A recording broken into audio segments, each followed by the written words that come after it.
জাতীয় চিড়িয়াখানায় সাপ্তাহিক ছুটির বিকেলে ঘটে গেল এক অবিশ্বাস্য ঘটনা। খাঁচা থেকে বেরিয়ে গেল একটি পূর্ণবয়স্ক সিংহী।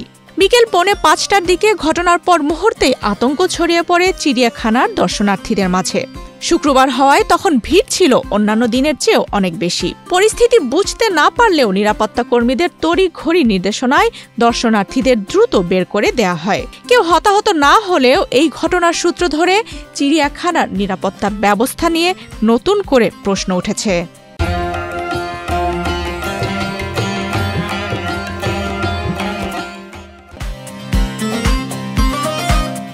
চিড়িয়াখানার সূত্র জানায়, খাঁচা থেকে বের হয়ে সিংহীটি হেঁটে হেঁটে মঠ এলাকার পানির পাম্পের পাশে হরিণের খাঁচার কাছাকাছি চলে যায়। পরিস্থিতি ছিল ভয়াবহ হয়ে ওঠার মতো। তবুও প্রশিক্ষিত প্রাণী ব্যবস্থাপনা দলের দ্রুত পদক্ষেপে বিপদ এড়ানো যায়। প্রায় 1 ঘণ্টার অভিযানে ট্রানকুইলাইজার গান দিয়ে সিংহীটিকে অচেতন করা হয়। সন্ধ্যা 7:15টার দিকে সিংহীকে নিরাপদে আবার খাঁচায় ফিরিয়ে আনা হয়। তার শারীরিক অবস্থা স্বাভাবিক। পশু চিকিৎসক দল পর্যবেক্ষণে রেখেছে। ঘটনার পর চিড়িয়াখানায় নিরাপত্তা জোরদার করা হলেও মূল প্রশ্নটি থেকেই যাচ্ছে, সিংহী খাঁচা থেকে বের হলো কিভাবে? খাঁচার মধ্যে আছে, আমাদের খাঁচার বাউন্ডারি হচ্ছে 2টা। প্রথমে একটা বাউন্ডারি থাকে, তারপরে আরেকটা থাকে। তো খাঁচার মেন যে বাউন্ডারি সেটার পরের বাউন্ডারিতে আছে, এদের ওরকম করে মানুষ বলতেছে। ঠিক আছে, মানে কোনো রিস্ক নেই না? না, কোনো রিস্ক নাই।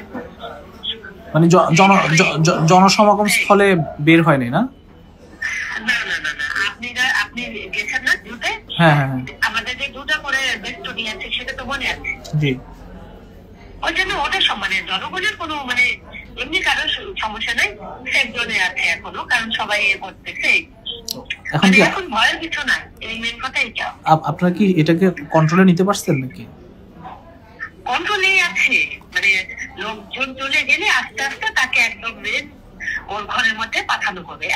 অবিশ্বাস্য এই ঘটনার মূল কারণ খুঁজতে প্রাণী সম্পদ অধিদপ্তর 2 সদস্যের তদন্ত কমিটি গঠন করেছে, যার নেতৃত্বে আছেন প্রাণী সম্পদ অধিদপ্তরের পরিচালক ডক্টর মোহাম্মদ বয়জার রহমান। কমিটির অপর সদস্য হলেন উপপরিচালক মোহাম্মদ শরীফুল হক। 3 দিনের মধ্যে তদন্ত প্রতিবেদন জমা দিতে হবে। চিড়িয়াখানার পরিচালক রফিকুল ইসলাম তালুকদার গণমাধ্যমকে জানিয়েছেন, ঘটনাটি ঘটেছে ঠিক দর্শনার্থী বের হওয়ার সময়, তাই বড় ধরনের আতঙ্ক সৃষ্টি হয়নি বলেই দাবি তার।